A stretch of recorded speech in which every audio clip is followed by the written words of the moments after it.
Galing kay Robert Hermoso, mga magsasaka di nakapagtanim ngayong dry season dahil sa walang daloy ang irrigation ng Division 5 at 6. Ayan, About saan to?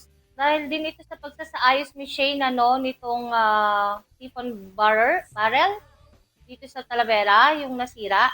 So, 3 buwan ni Shane na hindi makakapagpadaloy ang niya ng patubig.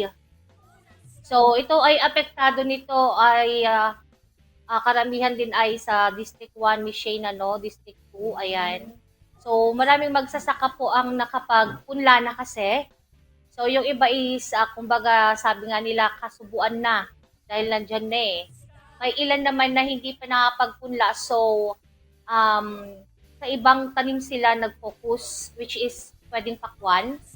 Ayan. So, dahil walang tubig na dadaloy ni Shane sa loob ng 3 buwan na yan. Para bigyang daan ang pagpapagawa po itong nasirang irrigation system. So, yan. Marami po talaga mga magsasaka.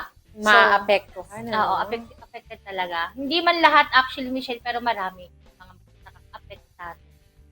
At marami ding mga magsasaka syempre ang maraming naglalabas din ng hinaing patungkol dito. Dahil noong nakaraang anihan ni Shane, nasira or mababa ang ani ng palay, bagsak pa ang presyo, so lugi na.